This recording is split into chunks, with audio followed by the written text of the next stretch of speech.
for Atiq Ahmed. To accept his new position as an MP, Atiq Ahmed had to vacate his seat in the state legislature. In true feudal fashion, Atiq Ahmed anointed his beloved younger brother, Khalid Azim, as his chosen successor in the seat.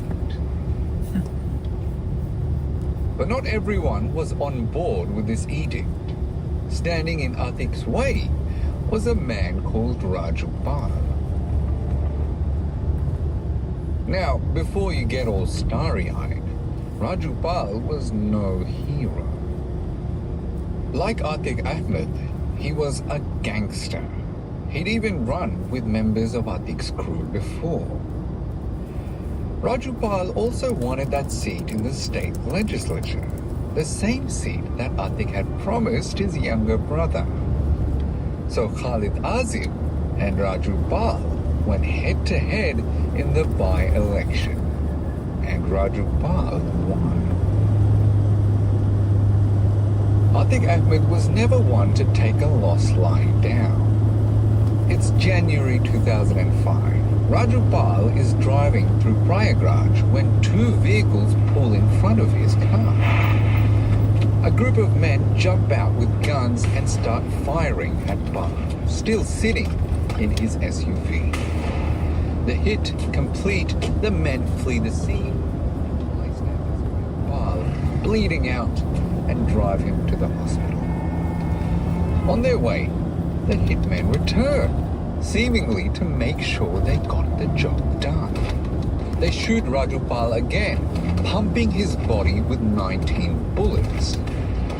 He had been married for just over a week. When by-elections for the seat in the state legislature were held again, Khalid Azim won. Word on the street was that it was Atiq Ahmed who ordered the hit on Rajupal.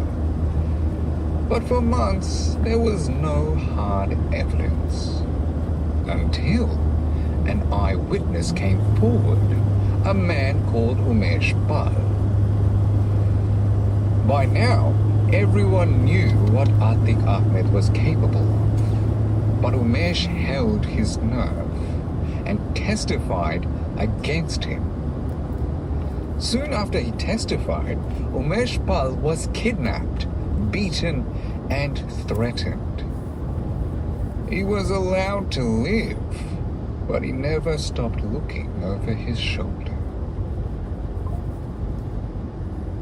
In 2009, Atiq Ahmed was convicted for kidnapping Umesh Pal and was thrown into jail. Not that being in prison affected his gangster lifestyle. Atiq continued to run his criminal empire from behind bars, defying those in power from the inside. He made calls, arranged deals, gave orders, all from inside his prison cell. In 2012, he even filed his nomination to contest the state election from inside jail. He applied for bail at the High Court so he could run his campaign, and 10 sitting judges recused themselves from the bail hearing. Indian media reported their terror at the prospect of running afoul of Atiq. How bad do you have to be to scare 10 judges?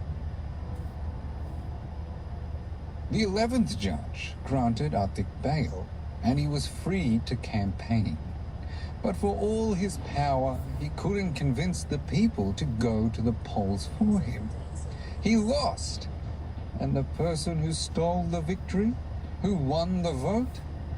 Rajupal's wife. The woman he'd made a widow after pumping her husband's body with 19 bullets. By the late 2010s, India's politics were shifting. A new generation of leaders promised to clean up crime, and old-school criminals like Atiq Ahmed were in the crosshairs. Their corruption and violence no longer acceptable.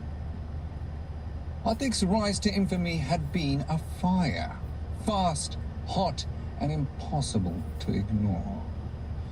But that fire had singed too many rivals, burned too many bridges, and before long, it was burning out of control.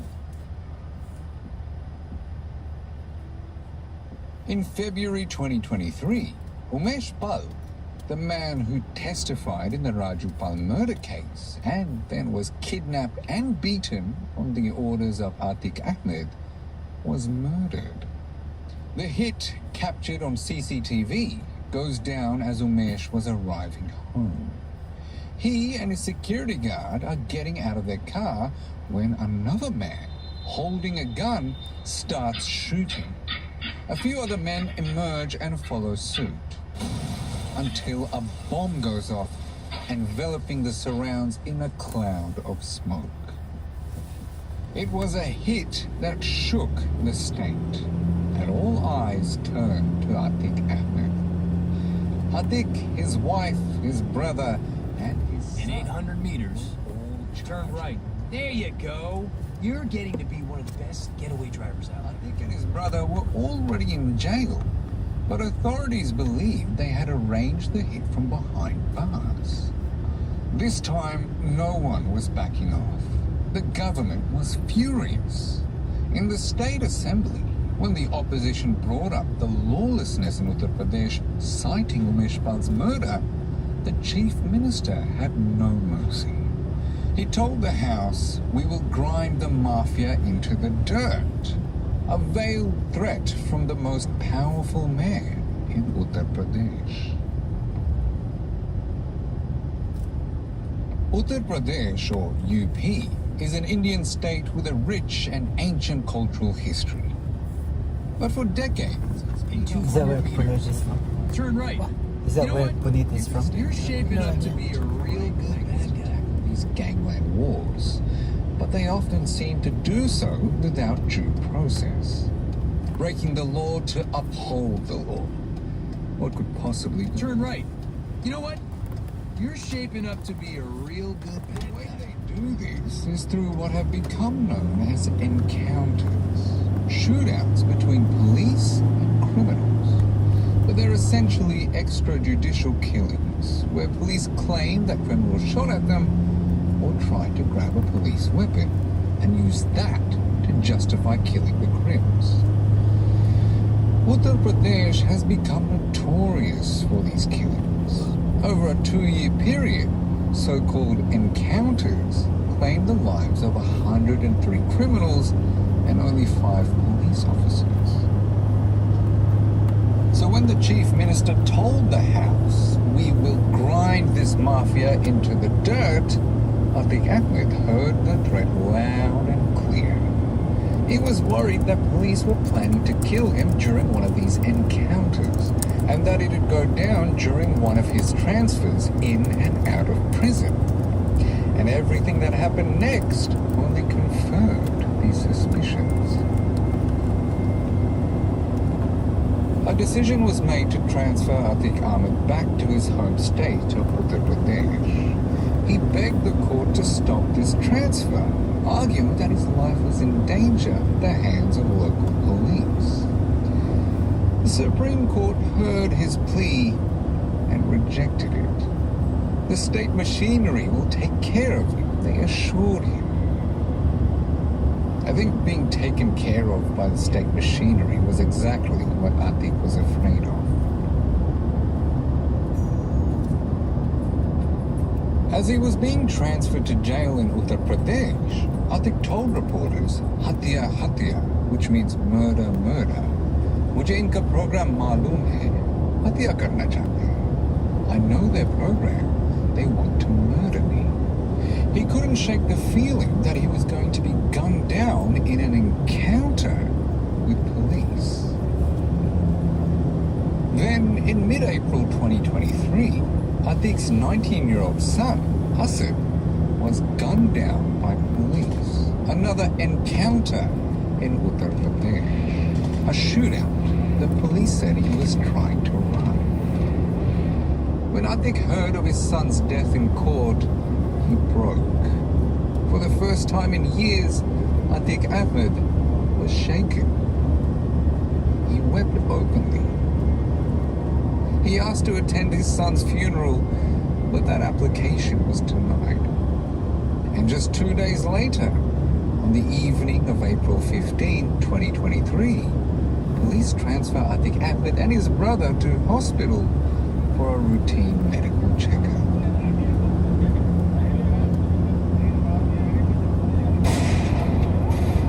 A loud crack splits the air, followed by another and another.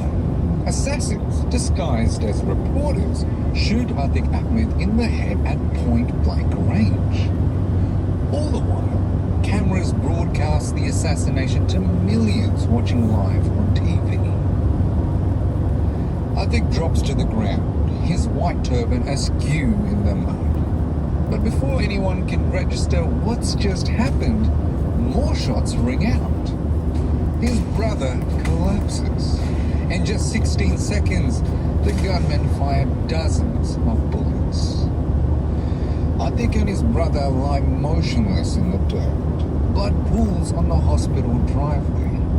The police officers are stunned. The gunfire stops, and then something unusual. The shooters don't run. Instead, they stand over their victims, weapons still warm, and they raise their hands. One of them shouts, Jai Shri Ram, a religious cry, exalting the Hindu god Ram. The assassins are quickly apprehended, arrested on the spot. They don't resist. Within minutes, the killers' names flash across TV screens. In a country used to political chaos, this was something else. The morning after, Prayagraj is a ghost town. Bazaars, usually humming with crowds preparing for Eid, are eerily quiet. Police are stationed on most streets, the internet is down, and nobody wants to talk about the murders. For over 40 years, Atik Ahmed had been a symbol of power and fear, a monster in the eyes of many. But now, he was gone, assassinated by 3 young men no one had ever heard of. The killers told police they wanted fame, that they'd been inspired by another infamous gangster. But questions remain unanswered.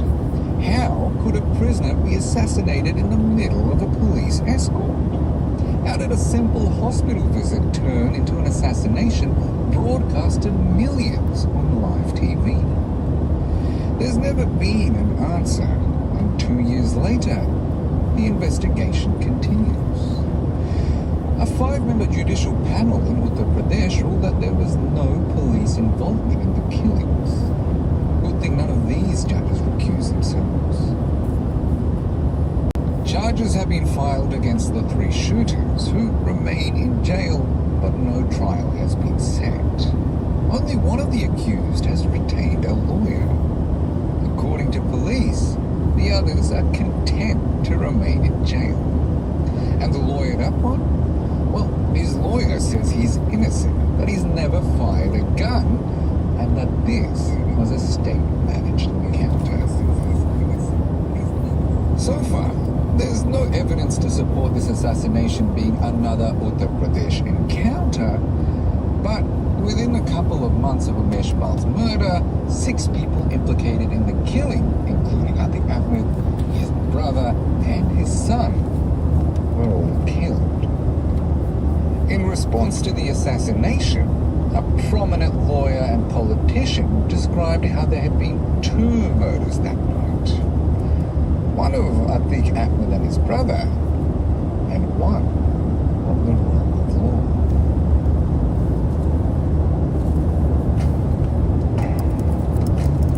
Assassins is hosted by me, Aslan Pahari. Hannah Jose is the producer.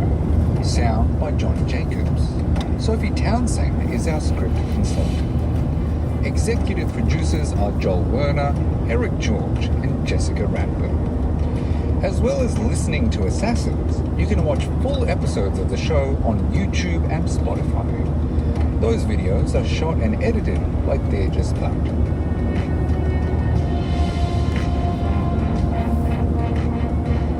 If there's an assassination you think we should cover on the show, please email us, assassins@abc.net.au. I hope to hear from you soon, my friend. A body on the train tracks in mysterious circumstances.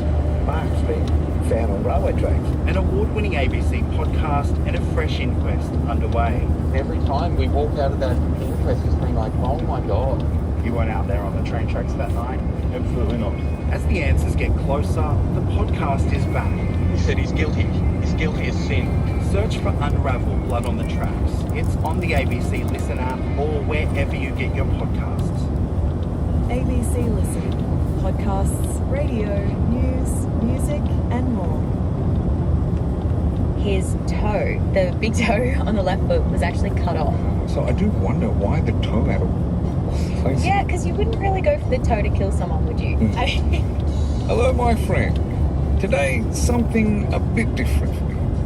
Last week on Assassins, we told you the story of Ramses III, a warrior pharaoh who ruled over ancient Egypt for 30 years, and whose death was an ancient murder mystery. For 3,000 years, no one could prove exactly what killed Ramses III. Ancient documents whispered of a conspiracy against the pharaoh, but there was no smoking gun. So Not even a bloody dagger. In the protrusion For there. centuries, people tried to figure out how he died. In the with no luck. the protruding But lamp. then, in 2012, history's case was finally solved. All thanks to science. Today, we're taking a deep dive into how modern science helps solve that ancient mystery and others like it. And who better to guide us on this journey than science journalist Maddie Massey. Now, you probably recognize Maddie from her excellent TikTok and Instagram accounts, but you might not know that in a past life, Maddie was involved in ancient DNA research, where she had to extract DNA from ancient remains and try to piece together mysteries from the past. The perfect guest for today's episode.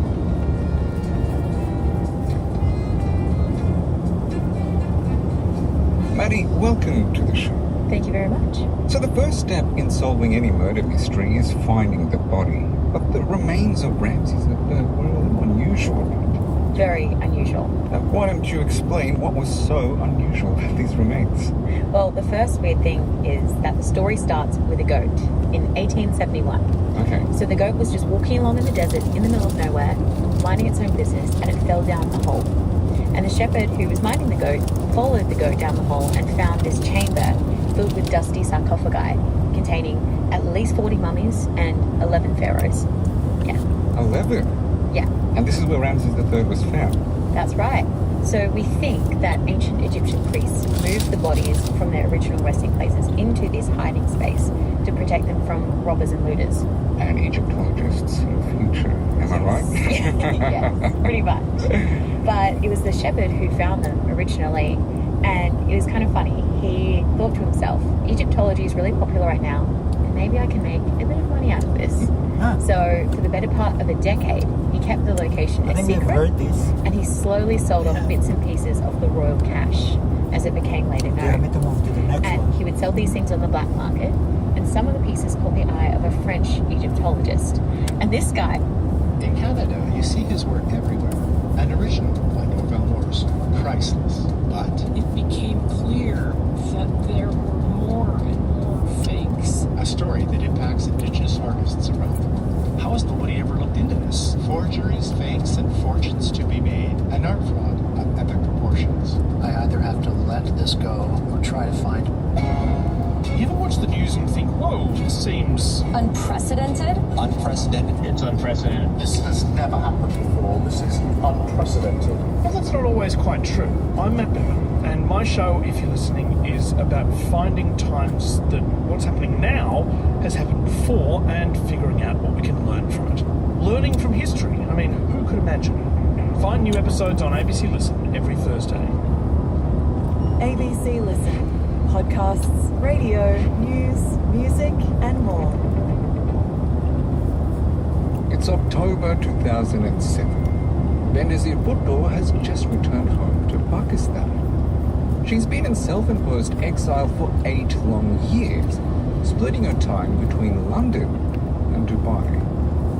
But now she's back, and her supporters are ecstatic.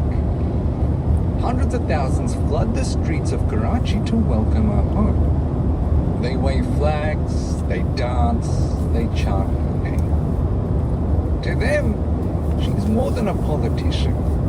She's a symbol of hope. Bhutto's convoy is making its way from the airport to a rally in which she's scheduled to speak.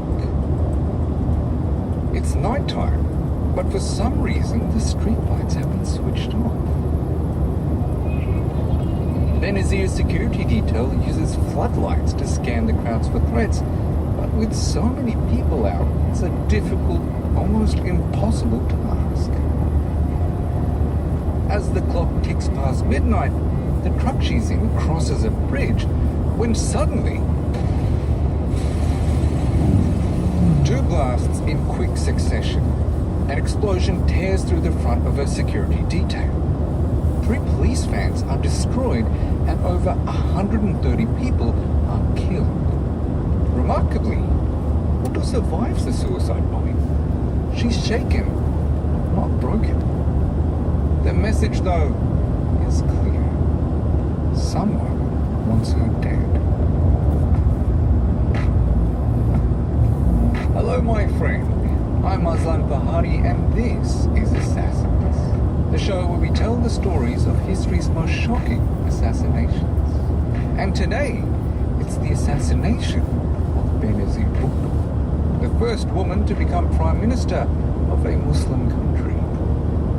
This episode is close to home for me. I mean, despite being born and raised in Australia, my family comes from Pakistan, and most of my relatives still live over there. In fact, Benazir Bhutto was assassinated not too far from my mother's village in Punjab. Unfortunately, Pakistan has a long, troubled history of political assassination. The country was only 4 years old when the first Prime Minister was shot dead during a political rally. But Benazir Bhutto's assassination was particularly heartbreaking for her many supporters. Bhutto represented their great hope